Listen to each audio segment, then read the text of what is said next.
If cutting a bob haircut is taking you longer than you wanted to, then stick around. I'm going to show you some time-saving tips right now. Before we get started, there are two tools that I'm using by Olivia Garden. This is the Carbon Silk Light comb. I like it because it's longer than a traditional comb. It's also narrower, so it's easier for me getting into those longer, narrow sections. I'm also going to be using the SilkCutPRO Shears. These are 6.5-inch shears. So before you actually start with sectioning, I always, of course, ask my client, where do you part? If they have a natural tendency to just let it fall, then what I do is I pull it straight back and I just give it a nice gentle push.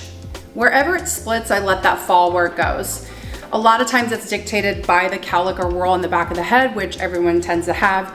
So I tend to not force it when it comes to this bob because we're going for a really soft bob, or you might have heard it being called a broomstick bob, which means that it actually has slight beveling, really light texture, but you're not doing stacked layers. So this is a really fun way to actually enhance that cut by starting out with 1 to 2 finger widths behind the ear. What I like to determine is if I need a safety net in the front and I want it to be stronger, I'm gonna do more fingertips behind the ear. And if I am not as concerned with that being that way, then I'll just do the 1. So I'm gonna actually go ahead and go with 2 finger widths behind the ear, which is a little bit more than what I standardly do. If the hair is finer in texture, then you want to do more. If the hair is thicker, then you can actually get away with doing less. So this is just going to get pushed toward the face, or around to the front, I should say. The rest of it is going to go straight back. I'm going to do the exact same thing on the opposite side. Another little tip is if you actually put your fingertips behind the ear and you drag your comb will automatically meet your fingers. So that way you don't have to keep resectioning over and over again. And then again, this back part is going to go straight back.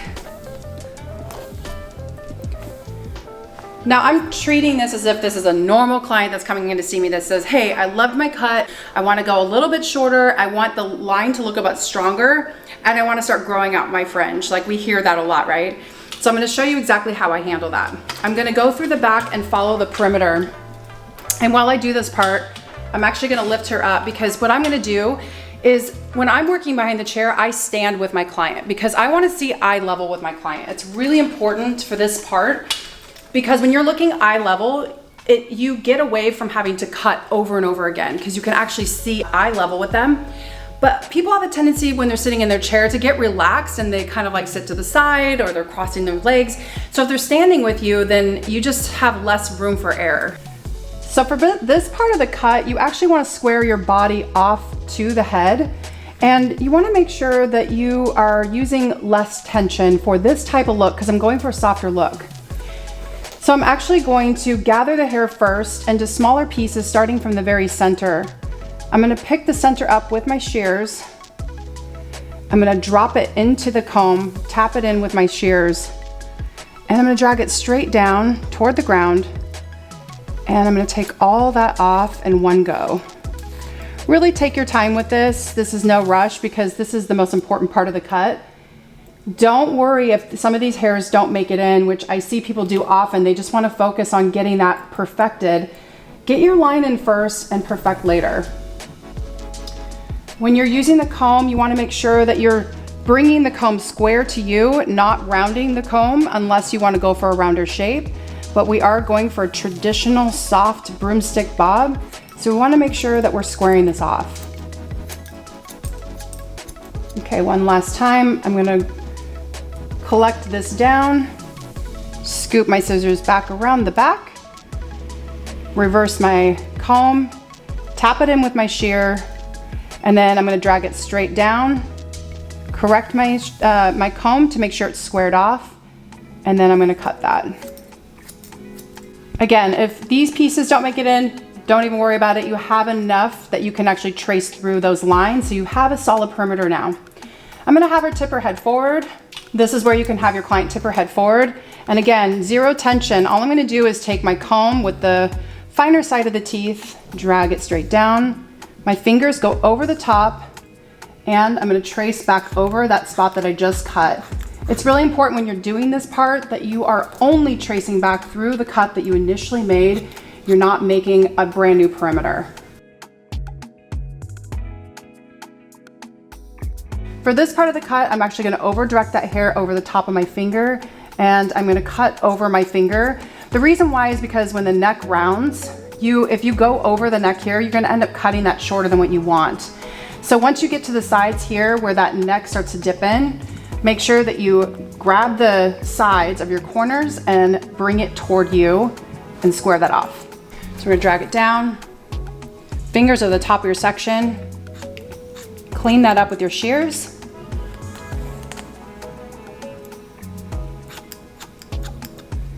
And then now we're at the round of the neck. Bring everything straight down toward you, square it off. You can see my guide from where I already cut it. Now all I'm doing is cleaning up. Now some of you will have a tendency to want to go over this and over this and over this. Wait until it's dry and then you will see very clearly what needs to continue to come up. This is the way where it's going to really save you time if you just focus on getting that line in, and then you can clean everything up later. So now we're gonna turn her head to the side. Now we're at the side, so I'm gonna bring everything from the back and I'm gonna round it to the front, and I'm gonna continue this line all the way through. And I'm gonna use my fingers, of course, because we now have the dip of the neck in the way. So just to keep it level, I am going to follow my line here. I'm gonna retrace this. So I wanna make sure my shears are angled in the same position, and I just keep cutting that line all the way through to finish off my perimeter. So I'm gonna do the same thing. Make sure as you're combing from the very top. And you wanna make sure that you're not over directing that hair. So don't bring it to the front, don't bring it toward you. Just bring it straight down and cut it from where it grows.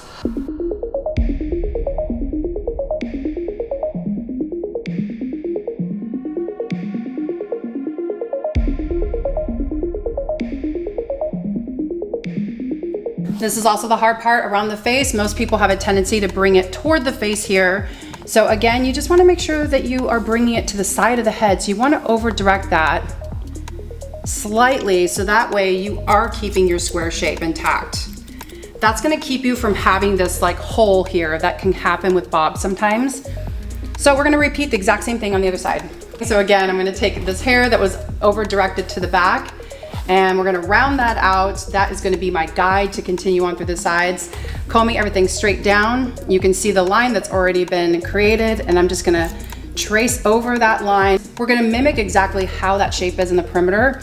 So I'm gonna make sure that my shears are going at the same angle, that I'm not bringing it this way.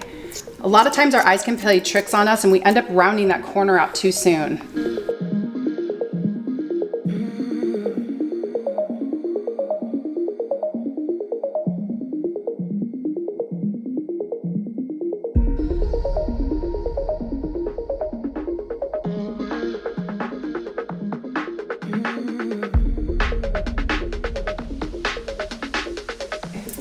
Now we're gonna look for balance. So I'm gonna have her turn to me and I'm gonna just make sure that we've got balance. So we just checked for balance. She's good to go, and I had her sit back down. We're pretending she's sitting in her chair. I hope you can follow along with me on that one. And we're gonna do 2 finger widths apart. So I'm taking my sections 2 finger widths. You wanna pinch, prepare, pull everything straight out. Fingers are going in toward the ground. You're at a 45-degree angle. Her length is here, and then these are her old layers. So I'm actually connecting these 2 together. So we're just gonna connect these pieces in.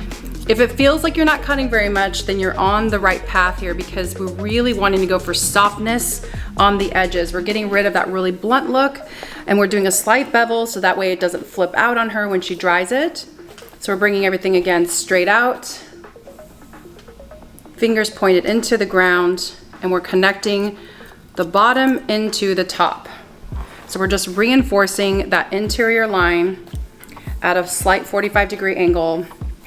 When you're taking this, you want to make sure you have a traveling guide all the way around the head. It's such a minimal way of cutting, but it actually makes such a strong impact in the results when they're done. So again, pinch, prepare, pull, and connect. And then we're just gonna continue this all the way through. Pinching, prepare, pull, connect.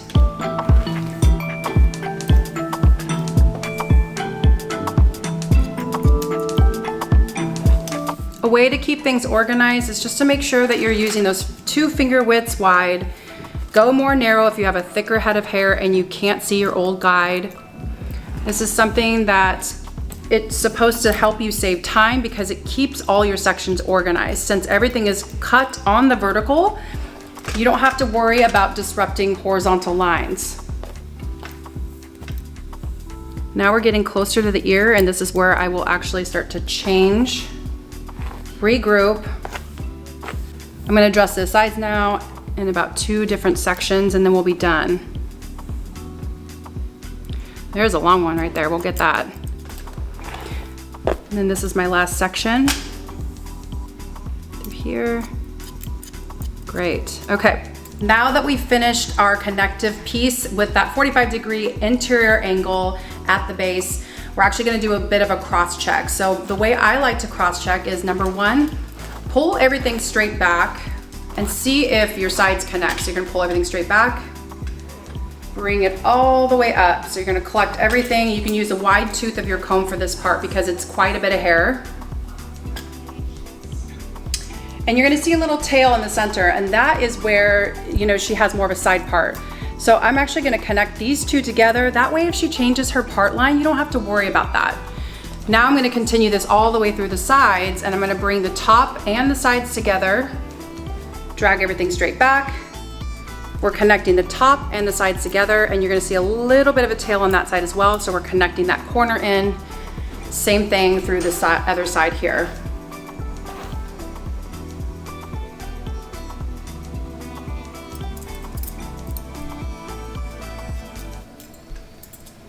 All right, that's looking good. And then I also want to reinforce that interior angle at the very back. Keeping in mind, I don't want to stack it because I don't want to actually plume outward. I want it to still rest, and I want it to look like a broomstick bob. So I'm actually gonna turn to the side here. There's one last step I wanna take for this cut to be complete, so that way it's not too full on the bottom and it still stays nice and soft. So I'm gonna continue my 45 interior angle on the underneath part, right where the nape is. So this is the part where I'm gonna have her tip her head forward. And I'm going to continue my interior line through here. If I go through the center of the head, pinch, prepare, pull, then I'm actually gonna focus only on this section here. And this is where my fingers dive just a little bit. Notice how I don't pull it straight out from the head. I'm actually going with my section. So as I'm taking that section, I'm diving where my fingers kind of head in toward the ground here. So I am cleaning that line up at the very base. Again, a minimal amount of hair, but it all makes such a big difference in the way that it falls because it really softens that line. This is perfect for clients who want a really clean look, but they want to still feel like it's tailored a bit and it's softer at the edges, so that way they don't have to go through and flat iron it every single morning and have it look totally perfect. But the important thing is if they do flat iron it, then you won't have any blunt edges that are kind of sticking out. You want everything to fall very softly and align with that.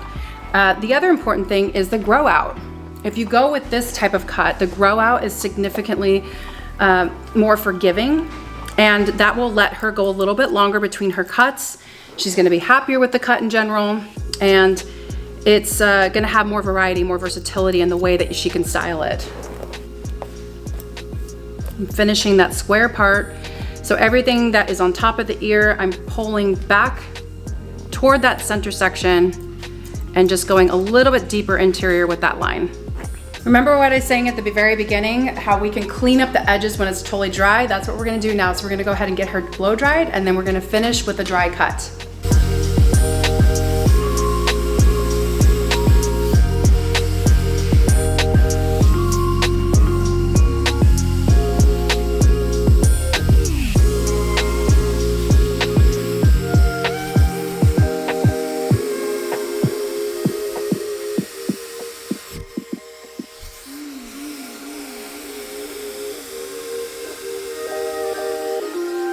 Alright, we just finished the blow dry. We used 2 different brushes for this. So I used the medium to thick detangler for the rough part of the dry. That was about 75 to 80% of the dry. And what's important about that is it still guides and directs the hair, but it keeps it organized, and it does have ceramic on the tip, so that kind of helps with getting the frizz out of the hair while you're drying it. And then I went in with the ceramic ionic brush with Olivia Garden, and this size here is just big enough that I can at least give some shape to it, but I didn't want to give too much pull on the hair because I really wanted to be more enhanced natural state. You could always go in with a flat iron later or any of your hot tools later, but it's really important for this step to leave it as natural as you can, just slightly enhanced.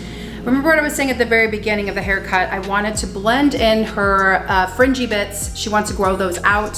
So what I'm gonna do is go in with the Fine Cut Pros, and I am going to go to the very center in a triangle section. So I'm just gonna take a tiny triangle piece on both sides of that part line.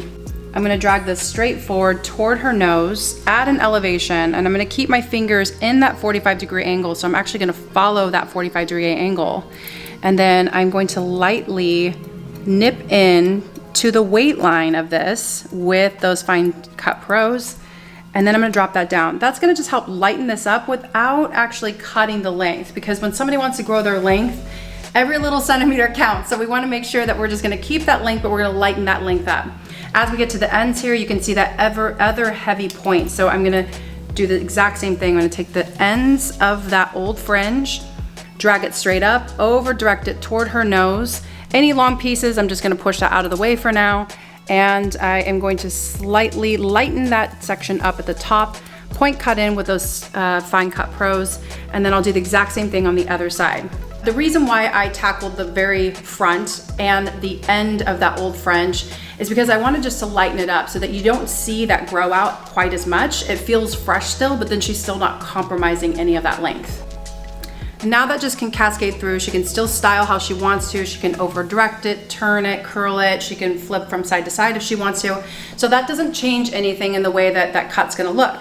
One last thing I like to look at, because signature is such an important part of the cut, and it's also what makes you irreplaceable as an artist or hairstylist. So what I'm gonna do for a signature is I'm actually going to drag everything from one side and flip it over, almost as if she's doing like a major hardcore 90s like comb over basically. And then I'm gonna take all of that hair that's along that side and I'm gonna over direct it at an angle. So I'm just basically a 90-degree angle. Same thing, I'm gonna take these Fine Cut Pros, but instead of chipping in this way, I'm actually going to chip out. So you're gonna reverse your hand where your palm is actually facing toward her face, and you're going to nip into that. So that's just gonna help with lightening it up.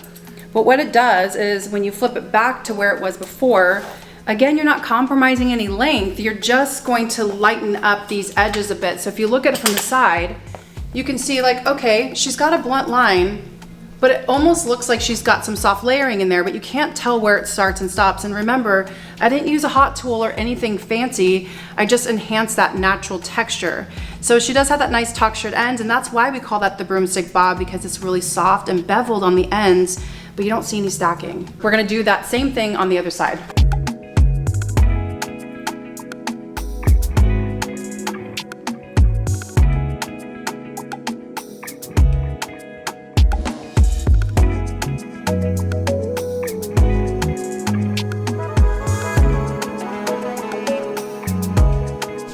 So now we're standing together, her head is tipped forward, and this is the part where you can actually use your comb through here and clean up any edges. Sometimes that hair wants to escape the shears, so you can actually use the finer tooth of your comb, pull everything straight up, grab that comb, and then just tap it through and push it down. And a lot of times those underneath pieces pop out for you. So I prefer to do it that way, but go ahead and do whichever method works better for you. When it comes to cleaning up the line, just make sure you're not creating a new perimeter. That's the main thing.